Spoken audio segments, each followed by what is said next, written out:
Merci beaucoup, cher Julien. Merci beaucoup.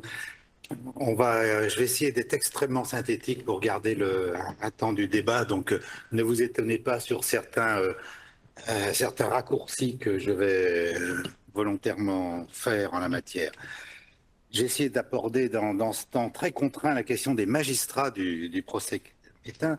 Mais avant de savoir qui ils sont et ce qu'ils ont fait et pourquoi, ce qui explique leur position lors du verdict, je pense, il faut resituer en quelques phrases, ça va être très synthétique, l'attitude de l'ensemble de la magistrature sous Vichy. Quand on pose la question, ça a été dit par Madame la procureure générale, sur cette période et les juges sous Vichy, il y a deux questions qui viennent. Les juges ont tous prêté serment, sauf un, et il y a eu l'affaire de la section spéciale du 27 août 41, où, dans cette cour d'appel, dans la salle qui est en face de celle-ci, cinq magistrats ont condamné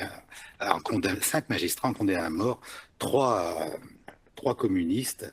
Le 27 août 41, ils ont été exécutés dès le lendemain. Voilà les deux éléments. Donc, ce qui se pose tout de suite, dès août 44, à la Libération, c'est la légitimité des magistrats qui vont présider les tribunaux de l'opiration après avoir jugé sous Vichy. Quand on a jugé sous Vichy, comment on va juger après Vichy donc, pour légitimer, ça sera la même chose pour la haute fonction publique, pour les préfets, pour légitimer l'épuration conduite par les juges, il est d'abord procédé à une épuration de la magistrature. Il va y avoir deux épurations. Une épuration administrative, c'est-à-dire la commission qui est présidée par Mornay, qui préside aussi la commission d'épuration de la magistrature, qui a mis à la retraite d'office ou sanctionné près de 10% de la magistrature. Vous voyez les sources, je renvoie aux travaux d'Alain Banco sur ce point. Et ce ne sont pas les magistrats des sections spéciales qui ont été le plus sanctionnés, car ils ont eu des comportements extrêmement différents. Autant à Lyon ou à Douai, ils ont été les plus répressifs de France. Autant à Grenoble, c'est le président de la section spéciale qui préside le comité de libération et qui va la Cour de justice de la République. Donc des comportements extrêmement différents selon les magistrats. Il y aura des condamnations pénales à la Libération. 33 magistrats vont être condamnés par des juridictions pénales, certains par contumace, comme Gabold, le garde des Sceaux réfugié en Espagne. Et la Cour de justice de la Seine, ce n'est pas inintéressant, le 8 juin 1945, donc quelques semaines avant l'ouverture du procès Pétain, condamne 4 magistrats de la section spéciale. Celui qui n'avait pas voté les 3 peines de mort n'a pas été poursuivi. Un qui les avait votées, puisqu'on a vu, avait eu la chance d'avoir pour avocat Maurice Garçon, avait été acquitté. Donc ils ont été assez rapidement graciés. Donc je renvoie sur tous ces éléments aux travaux que nous avons faits, mais précisons aussi que pendant l'occupation, les magistrats résistants ont été extrêmement peu nombreux. Et ceux qui ont prêté serment pour ne pas être découverts. Et je montrerai que dans la salle qui n'est pas loin d'ici, dans la salle Marie-Antoinette, de première instance, lorsque Paul Didier a refusé de prêter serment, il n'a prévenu personne, même pas sa femme, c'est un acte solitaire, et que les magistrats qui étaient à côté de lui, comme Maurice Roland, compagnon de la Libération, ou René Parodi, torturé par la Gestapo quelques mois plus tard, eux ont prêté serment pour ne pas être découverts. Donc voilà la vérité telle qu'elle l'est, par-delà la légende selon laquelle il y aurait eu un accord entre eux, ce qui est totalement faux, légende écrite en 1961. L'immense majorité des magistrats, qui étaient légalistes, comme ça a été dit, et conservateurs, et que des hommes, a été attentiste et prudente dans une zone grise. Et l'évolution de la magistrature a été l'évolution des Français au fur et à mesure de l'avance des Alliés, avec des évolutions notamment dans l'année 1943. Et nous avons eu un certain nombre de vichisto-résistants, c'est l'expression, dont le plus emblématique est le procureur général Mornay, qui est rentré dans le comité de libération en l'été 1943. Et je vais revenir sur deux de ces attitudes. Donc, quelle est, après cette extrême synthèse, grande synthèse, vous voyez ici les procès qui ont eu lieu juste avant le procès Pétain, Brasillac, Charles Maurras à Lyon, le procès Pétain au mois de juillet. Quelle est la position des magistrats qui sont ceux du procès Pétain par rapport à l'ensemble de la magistrature? Alors je crois vous voyez là des photos exclusives, là encore, hein, trouvées aux Archives nationales de Mornay et Mongibaud dans les bureaux qui sont derrière, juste avant. Et la première chose qui est reprochée aux magistrats, justement, c'est leur impartialité par Payen. Elle est reprochée notamment par leur déclaration avant l'audience. Mongibaud aurait dit hein, Pétain, par ses ambitions personnelles et ses visées politiques, s'est vautré dans l'abjection jusqu'à la trahison. Et là, c'est le maire hein, qui soulève cette question de la partialité. Il veut qu'il y ait un donné acte, et Mongibaud refuse de donner acte en la matière, mais je n'ai jamais pu confier des paroles à la presse, et c'est le maire qui se donne à lui-même un propre donné acte. Et même chose pour les propos de Mornay juste avant le procès, puisque lorsqu'il a rendu public son acte d'accusation, il a dit à la presse qu'il allait réclamer la peine de mort contre Pétain. Le maire, là encore, soulève la question, dit « mais j'ai jamais dit ça comme ça », etc. Et là, le maire présente le journal L'Aurore du 28 avril 1945 où Mornay déclare « Il est évident que le pouvoir judiciaire ne peut pas, quand il s'agit des actes les plus graves, ne pas demander la peine de mort, et je le ferai ». Et c'est là où il y a des incidents et Mongibaud fait évacuer la salle. Donc, la question du serment et le fait d'avoir appliqué les lois de Vichy, le serment n'est pas reproché par la résistance et autres, le serment des magistrats n'est pas reproché à la Libération, mais les avocats vont l'utiliser beaucoup dans l'ensemble des procès en la matière. Et deuxièmement, effectivement, Mornay était retraité. Donc, ce qui arrive à l'époque, vous voyez dans le serment, dans cette salle, le serment prêté par les magistrats le 2 septembre 1941, dans cette cour d'appel, qui était là. Et celui que vous voyez dans la salle, qui est derrière la salle d'Aguesseau, c'est Joseph Barthélemy, le garde des Sceaux, qui était présent, avec à sa droite Caous, Pierre Caous, qui était à l'époque procureur général près la Cour de cassation, qui va présider le tribunal, la Cour suprême de Riom, qui va y avoir 2 allers-retours, il va changer 2 fois de poste avec celui qui a présidé la commission d'instruction et l'autre, et le président Villette, qui est à sa gauche, qui est le président de la Cour d'appel, qui sera épuré à la Libération et qui sera réintégré juste avant sa mort, qui sera réhabilité, ce qui explique des problèmes juridiques complexes sur sa situation. Et il y a eu beaucoup de grâces, de décisions du Conseil d'État ou d'autres qui ont désépuré en quelque sorte l'épuration administrative et qui ont remis les personnes dans leur situation administrative, ce qui a permis aussi de leur redonner leur retraite qu'ils avaient perdue par la décision. Donc il y a beaucoup de dossiers de magistrats dans lesquels on voit la réhabilitation et les conséquences sur les retraites qui sont ensuite payées aux magistrats en la matière. Mais là c'est le portrait que m'a confié la famille de Paul Didier, je renvoie à l'article sur Paul Didier qui est sur le site internet de l'ENM, et Paul Didier qui est arrêté, interné à Châteaubriand, et heureusement il est dans l'île Audet avec les communistes qui vont être fusillés, les 27, dont Guy Moquet, et lui c'est le premier magistrat qui est arrêté, il va y avoir des interventions de la magistrature pour le sortir du camp, et il va être assigné à la résidence dans l'Aude pendant toute l'occupation. Alors, s'il y a un point commun à tous les magistrats du procès Pétain, à tous les magistrats, en fin de compte, c'est leur rapport avec le politique. Vous voyez, les 2 éléments, on peut peut-être le mettre en grand, ce tableau. Voilà. Pourquoi ? Parce que Donaghig, Gisèle Jackson est à la place de Mongibaud, je suis à la place de Donaghig, et Picard, le premier président de la Cour d'appel, était à la gauche. En fin de compte, à l'époque, quand vous regardez les dossiers des magistrats, vous avez tous des dossiers des interventions et tous ont des parrains politiques. On est sous la République des avocats, la Troisième République, et vous avez les dossiers des interventions. Et celui qui intervient sans doute le plus, c'est Gaston Doumergue. Et vous regardez l'intervention de Gaston Doumergue en 1908 pour le début de la carrière de Bouchardon. Et à l'époque, en 1908, Donaghig est chef de cabinet de Paul Doumergue, qui est ministre de l'Instruction publique et des Beaux-Arts. Il sera membre du cabinet de 3 cabinets ministériels. Et là, vous voyez, en 1920, puisqu'il y a eu le procès Caillot, qui a été aussi évoqué dans cette salle, vous voyez une caricature où c'est Clémenceau qui donne les ordres d'instruction à Bouchardon, le moustachu, et Mornay, le barbu, le juge d'instruction et le procureur dans l'affaire Caillot, comme ils l'ont eu dans l'affaire Matari et autres. Et c'est Lescouvet qui est le procureur, puis le procureur général de la Cour d'appel de Paris. Donc voilà les rapports qui étaient ceux de l'époque par les parrains politiques et les interventions sur un magistrat. pour avoir les décisions qu'il souhaite. Donc, il y a des liens extrêmement précis. Toute cette haute magistrature parisienne se connaît et connaît les hommes politiques, et ça va être une rencontre. Il y a eu beaucoup d'implicites dans ce procès, énormément d'implicites sur les personnes qui comparaissaient. Alors, quel magistrat pour juger?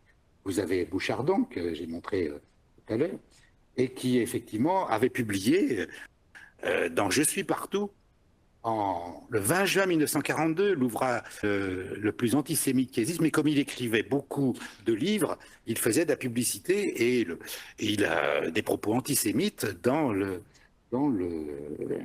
cette interview qui est faite en juin 1942.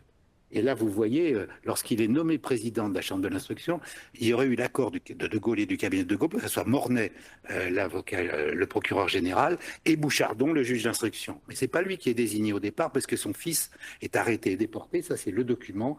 Il y a un autre président qui est là, mais ensuite, il va accepter, parce qu'il avait peur des représailles des Allemands sur son fils, qui n'était pas revenu de déportation. Il va accepter de présider la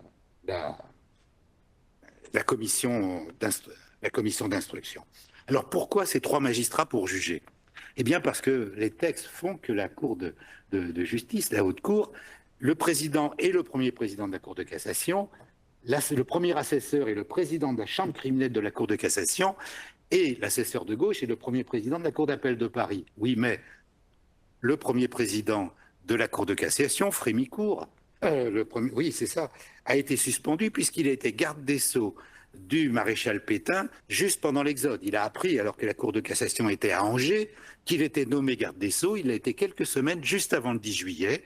Il n'a rien fait de mal, mais en tout cas, comme le simple fait d'avoir été membre du gouvernement de Vichy fait engager les poursuites, il est incarcéré à la Libération et poursuivi, il aura un non-lieu. C'est Mornay qui fait le réquisitoire pour le poursuivre, au départ écrit, qui ouvre l'information. C'est un général qui fait l'instruction, pas un parlementaire, le premier président de la Cour de cassation quand même. Et ensuite, il va bénéficier d'un non-lieu, mais après avoir été incarcéré à Fresnes. Pour le premier président de la Cour d'appel de Paris, même chose. Villette a été suspendu à la Libération. Il n'y a plus de premier président de la Cour d'appel de Paris. Donc, manque 2 premiers présidents. Et pour le procureur général de la Cour de cassation, ça a été plus simple, puisque le procureur général qui avait été écarté en 1940, Fred Damicourt, qui avait été écarté comme procureur de la Seine parce qu'il était socialiste et franc-maçon, comme il a... Dès la Libération, il est nommé procureur général près la Cour de cassation. Donc on a un procureur général à la Cour de cassation, on a un président de la Chambre criminelle, mais on n'a pas de premier président de la Cour d'appel de Paris, et on a un président de la Chambre criminelle, et c'est Donaghy. Donc qui sont ces 3 personnes? Et je vais expliquer pourquoi c'est pas Donaghy qui est devenu premier président de la Cour de cassation. C'était quand même un petit peu ça. Alors Mongibaud, effectivement... Julia Jackson a dressé un portrait extrêmement sympathique.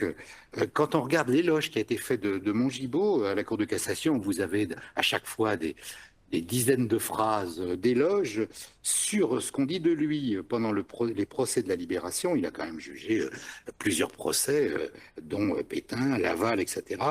On dit il présida les procès qui, à la Libération, furent jugés par la Haute Cour de justice. L'ampleur de la tâche augmentait des difficultés d'une période tragiquement tourmentée. Cependant, il ne se déroba point et assuma la lourde mission qui lui était confiée. Point final. Il assuma la mission. Mais, en tout cas, dans les commentaires, on dit que c'était quelqu'un de gentil. Il était à la chambre sociale de la Cour de cassation. À la chambre sociale depuis 1938. C'est pas du tout un pénaliste, contrairement à Donaghy et là. Mais il était humain et perméable aux idées neuves. Et puisque tu as dit tout à l'heure qu'effectivement, les 2 seules femmes qui auraient pu être dans le jugement Pétain ont été récusées, dont Lucie Aubrac, eh bien, la seule chose positive, il a fait 2 choses qui lui sont reconnues en tant que premier président de la Cour de cassation.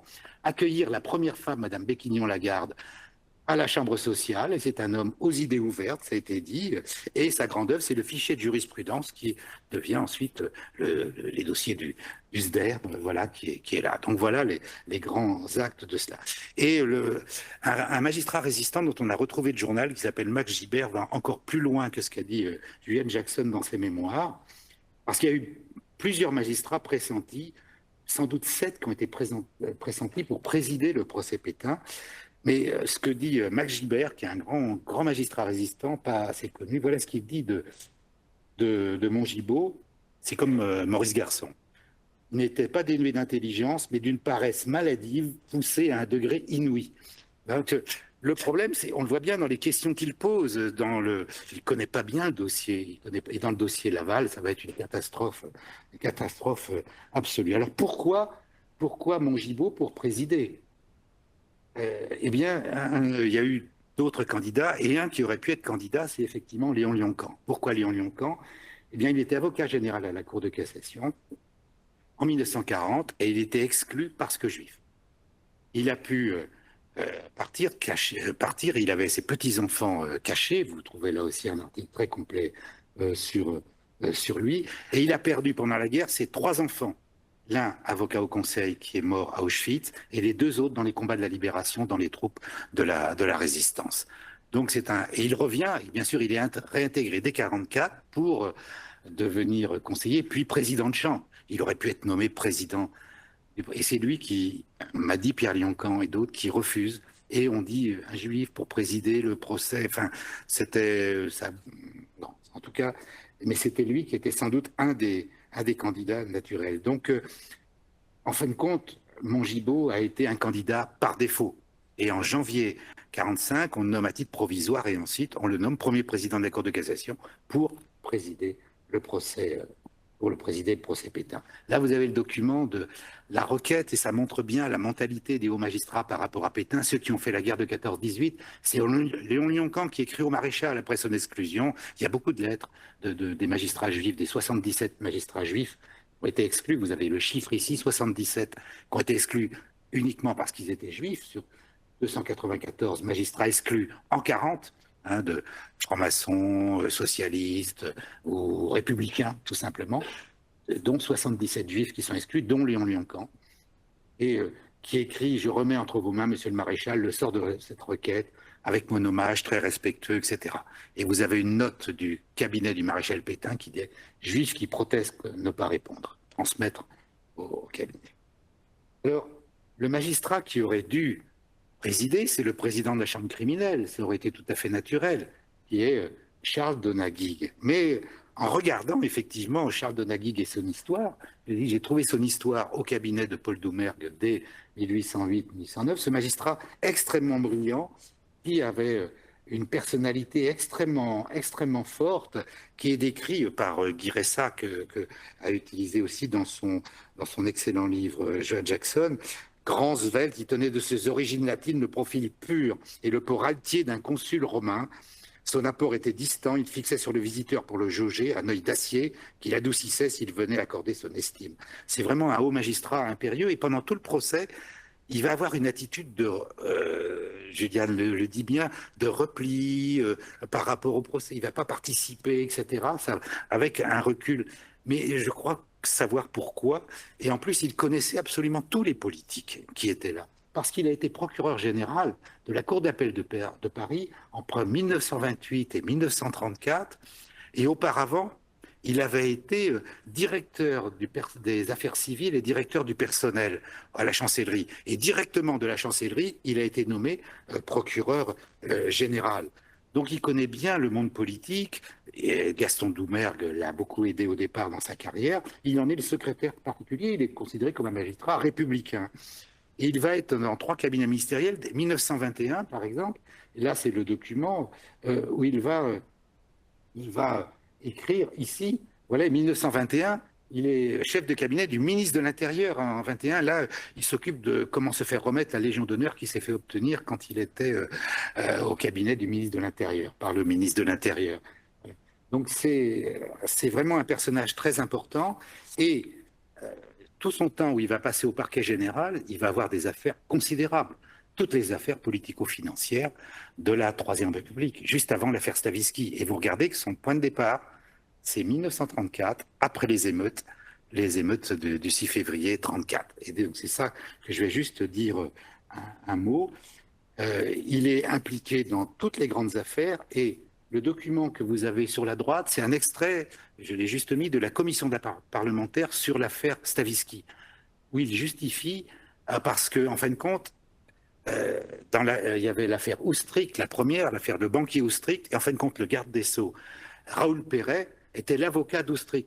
Et avant d'ouvrir et d'en faire une enquête, il va en parler à son garde des Sceaux, qui est en même temps l'avocat du banquier Oustric, qui est poursuivi. Et donc, on a toute cette affaire. Il s'en explique devant la commission parlementaire. Et on retrouve, c'est exactement la même attitude dans l'affaire dite des fraudes fiscales en 1932, avec René Renoux, le procureur de la République, qui est en même temps le beau-frère et Georges Pressard, le procureur, qui est le beau-frère de Camille Chautemps, le, Premier ministre à l'époque. Donc voilà, donc c'est les principaux protagonistes. Il va requérir dans une affaire extrêmement importante, c'est lui qui va requérir la peine de mort contre Gorgulov, l'assassin de Paul Doumer. Vous voyez, donc c'est un personnage absolument qui connaît tout le monde et que tous les politiques connaissent. Pourquoi en 1934?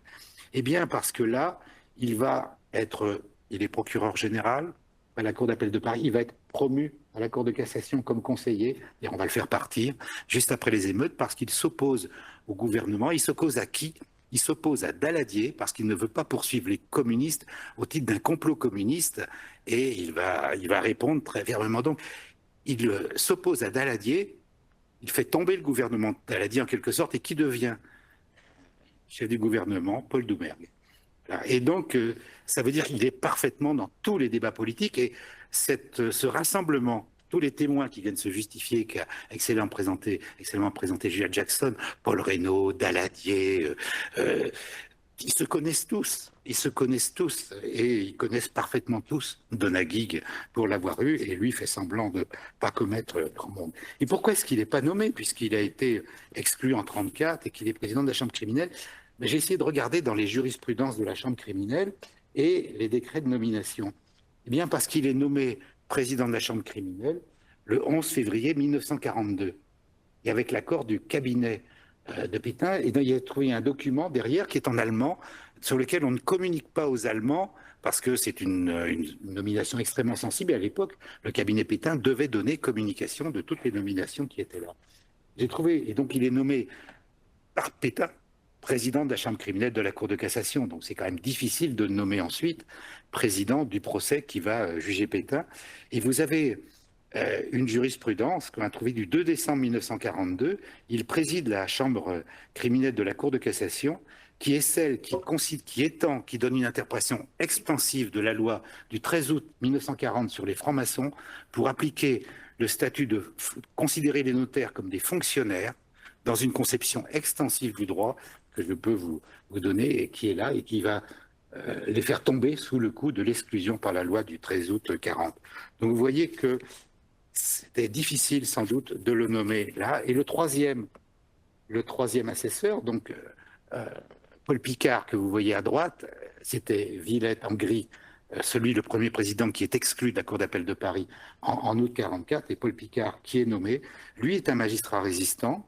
Il est proche puisqu'il a hébergé à son domicile pendant l'occupation des communistes, et notamment il connaît bien Marcel Villard et Joël Normand, et il va être tout de suite, dès août 1944, nommé comme premier président de la Cour d'appel de Paris. Il a aussi fait une carrière politique, il était chef du cabinet de Vincent Auriol en 1934, et c'est lorsque Vincent Auriol sera président du CSM que Paul Picard, mais légitimement, sera nommé premier président de la Cour de cassation. La boucle est bouclée, succédant à Paul Mongibaud, qui est là.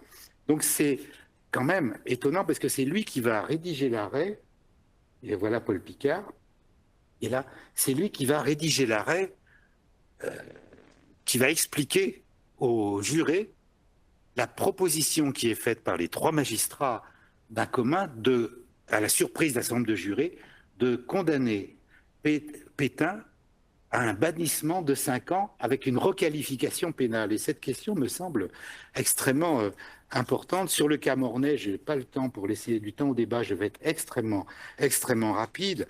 Il y a 2 reproches qui sont faits à Mornay. Un, d'avoir été candidat au procès d'Orion dès juillet 1940. Il vient voir le directeur de cabinet le secrétaire général provisoire, et il se porte candidat.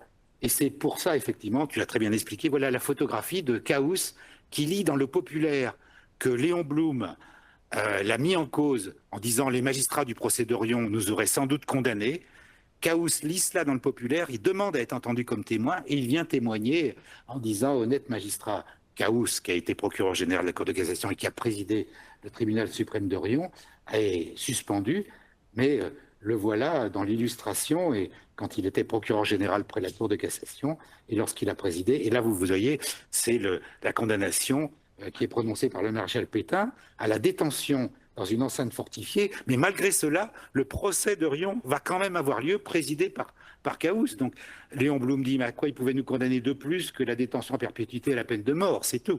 Mais ce procès d'Orion sera souvent évoqué par les avocats qui vont dire, vous nous donnez moins de garanties que les avocats au procès d'Orion. Donc André Mornay, juste cet élément, il va être candidat au procès d'Orion et il va se justifier comme d'habitude avec des propos assez véhéments, un peu confus, contradictoires, en disant simplement j'aurais été magistrat à Riom, je l'étais pour faire condamner les responsables de la défaite, mais sans doute j'aurais tenu des propos tout à fait différents, etc. Mais en tout cas, ce positionnement, le grand reproche est celui-là. Lisez le livre remarquable de Claire Zalck sur la commission de dénaturalisation, parce que Roussel, conseiller d'État, qui a présidé la commission de dénaturalisation pendant toute la guerre, par la loi de juillet 1940, Mornay a été un des deux vice-présidents, un autre magistrat, troisième, était là. Et l'argument selon lequel on ne peut pas juger Pétain pour ce qu'il a fait sous Vichy, puisque Mornay a fait la même chose, en gros. L'argument a déjà été utilisé 2 fois lors du procès Esteva par l'avocat qui était remarquable, maître Crestel, et la peine de mort est demandée contre l'amiral Esteva, et il est condamné qu'à perpétuité, et je suis sûr que c'est cet argument qui a énormément compté. Et lors du procès qui va suivre de l'amiral Dens, ça va être le même argument, et là, c'est Mongibaud qui va couper la parole à l'avocat pour dire « nous ne parlons pas de ça, le comportement du procureur général a été absolument remarquable ». Donc, Mornay va avoir, effectivement, ça c'est le débat avec Crestel, Mornay va avoir ce comportement absolument pendant toute la commission des naturalisations, mais quand même, vous savez, certains d'entre vous savent que j'adore les statistiques. Alors, l'attitude de Mornay dans cette commission des naturalisations, il y restait jusqu'en juin 1944, jusqu'à la fin. La dénaturalisation, il y a eu 15 000 personnes qui ont perdu la nationalité française, dont un peu plus, selon 2 statistiques différentes, un peu plus de 5 000 juifs. Donc 15 000 personnes. Alors, l'argument de Roussel, c'est de dire c'est 3% des dossiers. Mais quand on regarde, effectivement, ces 3%, c'est tout à fait différent. Si on regarde la note qui a été faite par Gabol, transmise par Brinon aux Allemands à l'époque, eux, ils ont fait un comptage des Juifs dénaturalisés par cette commission, et ils disent qu'il y en a eu 7055, est-ce que c'est par les noms, etc., et 1984 maintenus. Ce qui veut dire, s'il y a eu peut-être 5000 Juifs, ça veut dire que sur l'ensemble des Juifs, 78% des dossiers de Juifs ont abouti à la dénaturalisation, 78%. Des dossiers identifiés comme juifs. Donc ça veut dire que et Mornay, comme les autres, a participé à l'ensemble des éléments. Et donc je termine en me demandant si, lors du verdict, cette position des magistrats qui se sont mis d'accord et que Mongibaud va essayer d'expliquer, de proposer 5 ans de bannissement comme peine pour le maréchal Pétain, avec une question que tous les juristes se posent, sur la base effectivement d'un autre article qui n'avait pas été discuté, donc il fallait que ce soit une requalification, donc il aurait fallu revenir pour débattre en principe. Et donc, en fin de compte, ce sont 3 jurés résistants, dont Lecomte Voynet, Bloch, qui ont rédigé, et vous voyez que dans les cours de justice de la République, là ce sont les magistrats qui voulaient l'acquittement ou une très faible condamnation, et il y a eu le vote des jurés, en fin de compte, pour la condamnation. Je ne sais pas ce qui se passe dans d'autres cours de justice, mais en tout cas, il y avait un arrêt qui était rédigé, mais là, 2 pages ont été rédigées par les résistants, ce qui explique que le verdict a été rendu à 5 heures du matin. Je suis allé très vite, merci.